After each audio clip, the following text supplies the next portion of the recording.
Hello friends, आप सभी का स्वागत है आज के इस क्लास में। और ये जीके जीएस का वो क्लास है, बहुत बेहतरीन क्लास होता है फ्रेंड्स। और मैं इसमें आप लोगों को टॉप टॉप जो है जीके जीएस का सवाल को लेकर आता हूँ फ्रेंड्स।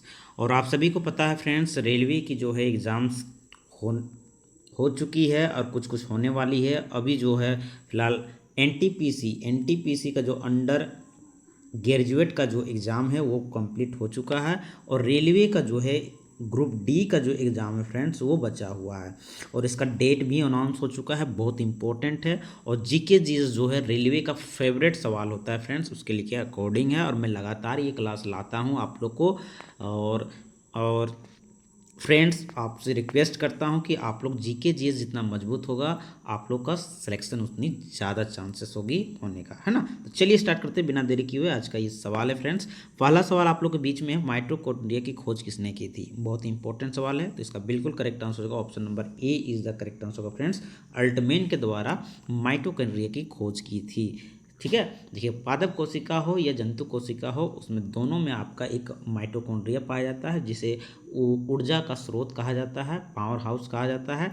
इसे इसकी खोज किसने की थी, अल्टमेन ने की थी। चलिए अगला सवाल है फ्रेंड्स, क्वेश्चन नंबर 2 है आपका। प्रोटोजोआ संघ का जंतु कौन है। ये 4 ऑप्शन आप लोग को पेश दिया गया है और आप लोग को बताना है कि प्रोटोजोआ संघ का जो है ये जंतु कौन है चारों में से। तो इसका बिल्कुल करेक्ट आंसर होगा friends, option number D is the correct answer होगा। अमीबा की बात करें या यूग्लेना की बात करें या प्लाज्मोडियम की बात करें, ये तीनों के तीनों जो है प्रोटोजोआ संघ के जंतु आते हैं। चलिए अगले सवाल की ओर बढ़ते हैं। अगला सवाल है हमारा फ्रेंड्स, जीव एवं जंतु विज्ञान के जनक कौन है। इंपॉर्टेंट सवाल है फ्रेंड्स। जीव विज्ञान बोलिए या जंतु विज्ञान बोलिए, दोनों का जनक जो है आपका कौन है ये बताना है। बहुत इंपॉर्टेंट सवाल है, क्वेश्चन पूछा भी जा चुका है। तो इसका बिल्कुल करेक्ट आंसर होगा option number B is the correct answer होगा, अरस्तु। ठीक है, चलिए अगला सवाल है फ्रेंड्स, क्वेश्चन नंबर 4 आ जाता है आपके पास। कोशिका भित्ति किसमें पाई जाती है। इंपॉर्टेंट सवाल है, वीवीआई है, मार्क कर लीजिएगा। और क्वेश्चन बहुत इंपॉर्टेंट हो जाता है फ्रेंड्स एग्जाम के अकॉर्डिंग, ये रिपीटेड क्वेश्चन है। तो इसका बिल्कुल करेक्ट आंसर हो जाएगा, करेक्ट आंसर आप लोग मार लीजिएगा, option A is the correct answer. कोशिका और कोशिका भित्ति, ध्यान रखिएगा, सेल वॉल सिर्फ जो है आपका पादप कोशिका में ही पाया जाता है, जंतु कोशिका में नहीं होता है।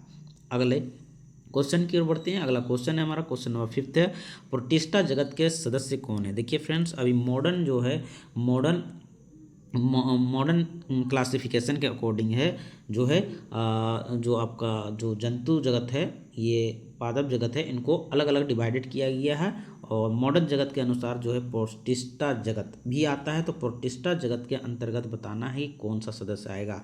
4 ऑप्शन आप लोग को मिला हुआ है, आप लोग को बताना है सही आंसर कौन सा होगा। तो इसका बिल्कुल करेक्ट आंसर हो जाएगा option number D is the correct answer होगा। देखिए प्रोटिस्टा में आपका शैवाल भी आ रहा है, कवक भी आ रहा है, प्रोटोजोआ, तीनों का तीनों आता है फ्रेंड्स, इसलिए इंपॉर्टेंट बन जाता है। Option D is the correct answer होगा।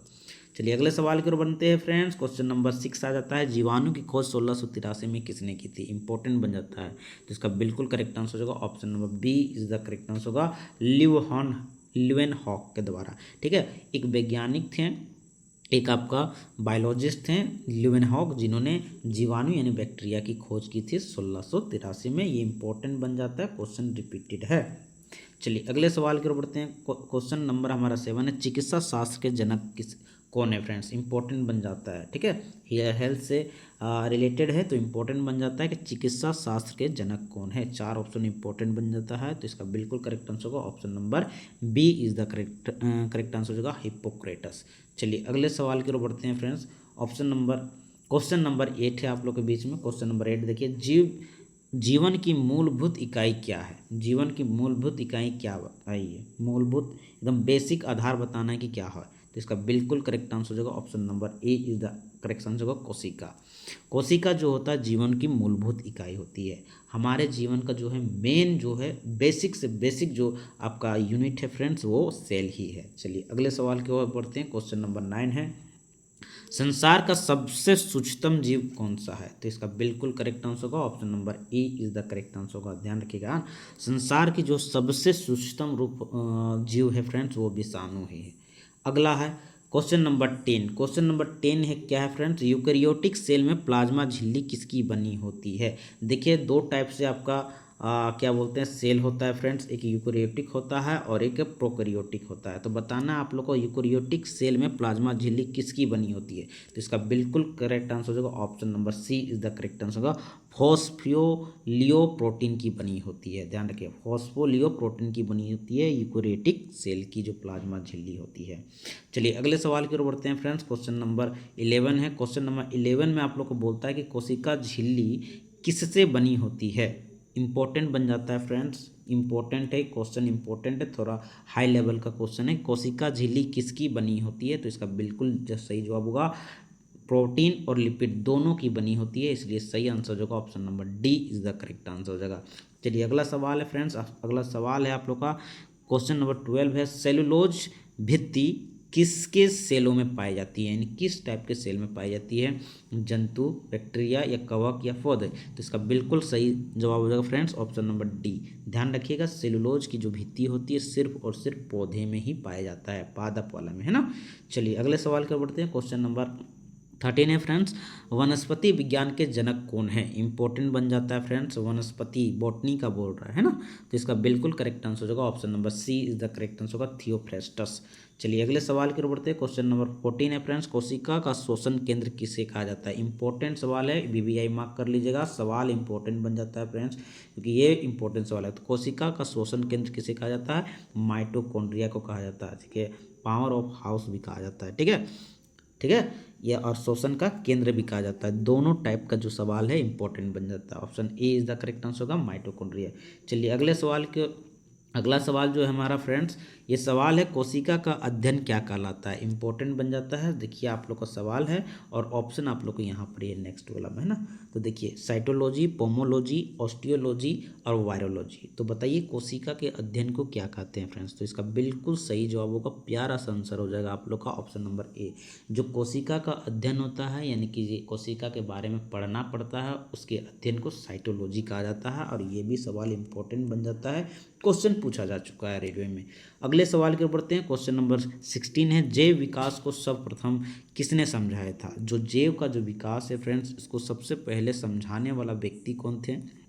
चार ऑप्शन आप लोग को 20 है, तो इसका बिल्कुल करेक्ट आंसर होगा option number B is the correct answer होगा लेमार्क।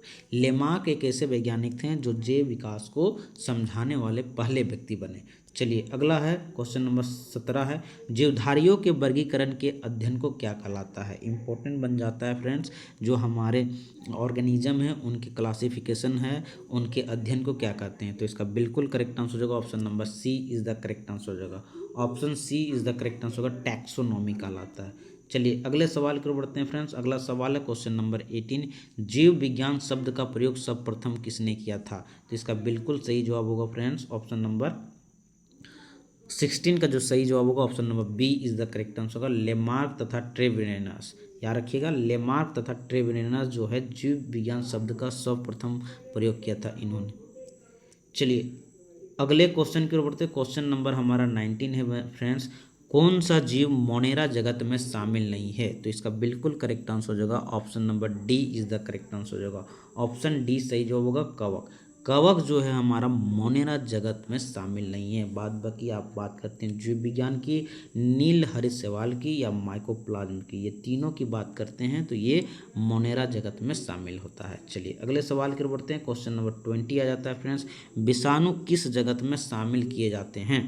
तो इसका बिल्कुल करेक्ट आंसर हो जाएगा friends option number D, option number D is the correct answer होगा, इनमें से कोई नहीं। विषाणु को किसी भी जगत में शामिल नहीं किया गया है, जो ऑप्शन आप लोग को मिला है, प्रोटिस्टा में भी नहीं, मोनेरा में भी नहीं है, प्रोटोजोआ में भी नहीं। तो इसका बिल्कुल करेक्ट आंसर होगा ऑप्शन नंबर डी। चलिए अगला क्वेश्चन है फ्रेंड्स, क्वेश्चन नंबर 21 है, 5 जगत वर्गीकरण प्रणाली प्रस्तुत करने वाला वैज्ञानिक कौन था।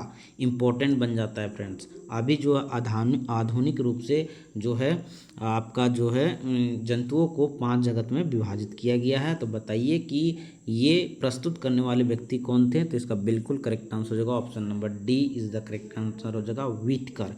व्हिटकर ने मॉडर्न प्रणाली के अकॉर्डिंग जो है जंतुओं को 5 जगत में डिवाइड कर दिए, है ना।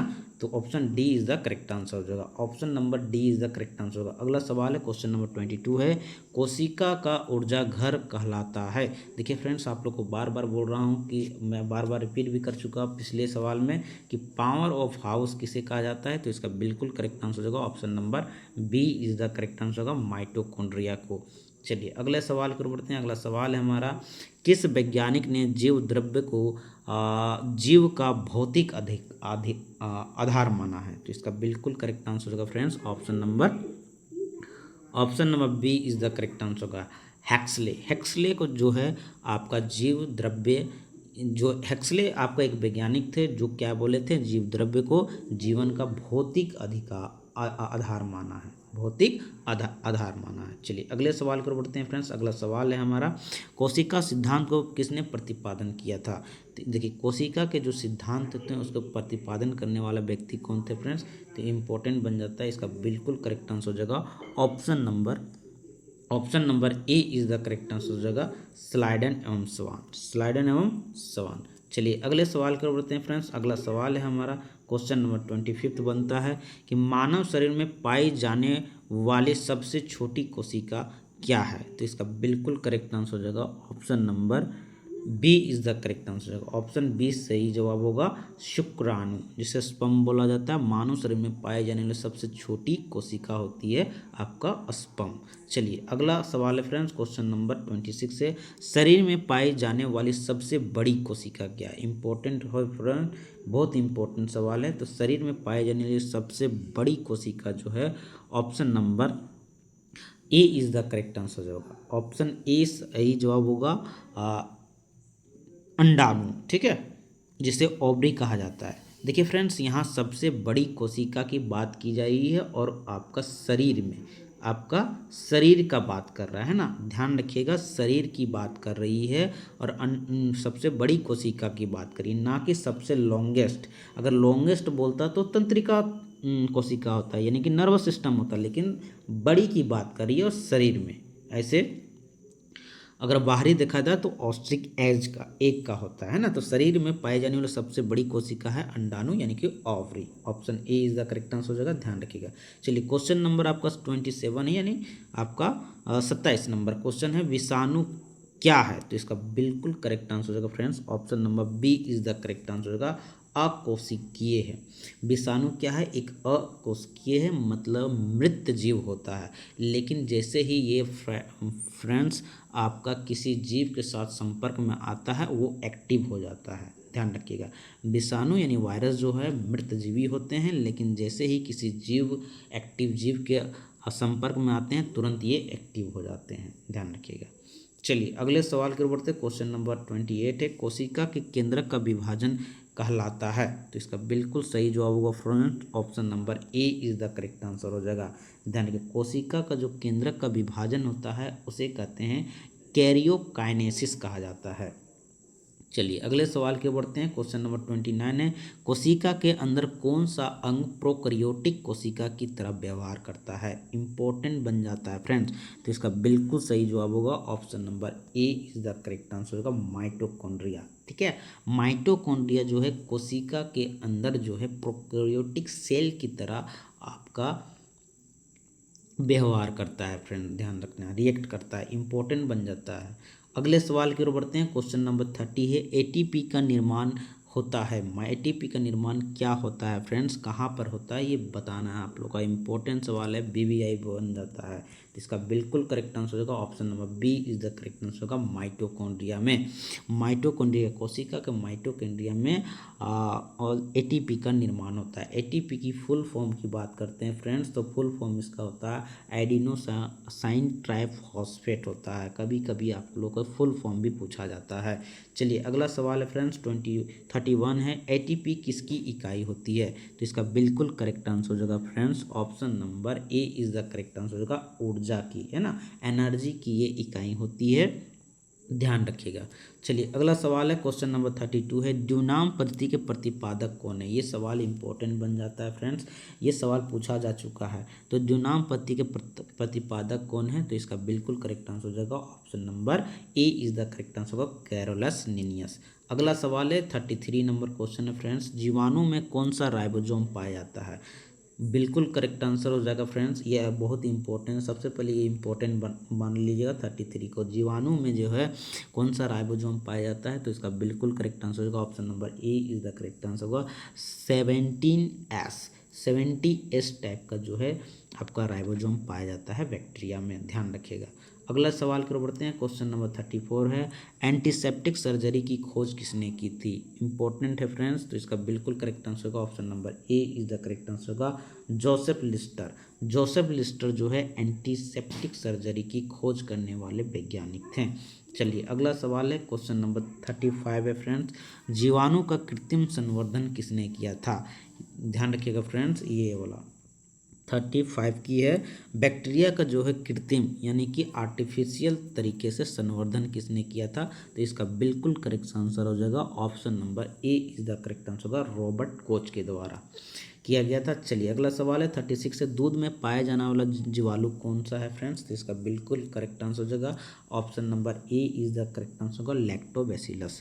लैक्टोबैसिलस जो है दूध में पाया जाना जीवाणु है। लैक्टो शब्द का अगर इस्तेमाल होता है फ्रेंड्स किसी भी आपका क्वेश्चन में, तो ध्यान रखिएगा वो दूध से रिलेटेड होगा। इतना तो आप लोग को कॉमन सेंस याद करना होगा, ठीक है। चलिए अगले सवाल को बढ़ते हैं फ्रेंड्स। अगला सवाल है हमारा क्वेश्चन नंबर 37 है कि कोशिका भित्ति किसकी बनी होती है। इम्पोर्टेंट क्वेश्चन है फ्रेंड्स, इस टाइप के सवाल भी पूछे जा चुके हैं, तो इसका बिल्कुल करेक्ट आंसर होगा सेलुलोज की बनी होती है। किसकी बनी होती है, सेलुलोज की। चलिए अगला सवाल है फ्रेंड्स, क्रेब्स चक्र क्या होता है। इम्पोर्टेंट क्वेश्चन है फ्रेंड्स, तो इसका बिल्कुल करेक्ट आंसर होगा option number D is the correct answer होगा, क्रेब्स चक्र जो होता है माइटोकॉन्ड्रिया में होता है। याद रखिए क्रेब्स चक्र कहाँ होता है, माइटोकॉन्ड्रिया में होता है। चलिए अगला सवाल है क्वेश्चन नंबर 39 है फ्रेंड्स, पादप कोशिकाओं का बाहरी आवरण क्या कहलाता है। इंपॉर्टेंट है फ्रेंड्स, तो इसका बिल्कुल सही जवाब होगा option number A is the correct answer होगा, कोशिका भित्ति कहलाता है। चलिए अगला सवाल है क्वेश्चन नंबर 40 है फ्रेंड्स, हरा प्रोटोजोआ के रूप में भी जाना जाता है, किसे जाना जाता है, तो इसका बिल्कुल करेक्ट आंसर होगा option number D is the correct answer होगा, यूग्लिना को हरा प्रोटोजोआ के नाम से भी जाना जाता है और इम्पोर्टेंट बन जाता है फ्रेंड्स। तो ये थे फ्रेंड्स आज के सेशन के हमारे टॉप 40 जीएस के सवाल, जो कि रेलवे के अकॉर्डिंग इम्पोर्टेंट बन जाता है। आई होप ये सेशन आप लोगों को अच्छा लगा होगा, और अच्छा लगा होगा तो लाइक कर दीजिएगा, चैनल पर नए हैं सब्सक्राइब कर लीजिएगा, दोस्तों के बीच में शेयर कर दीजिएगा। फिर मिलता है अगले नेक्स्ट सेशन में, तब तक के लिए जय हिंद जय भारत।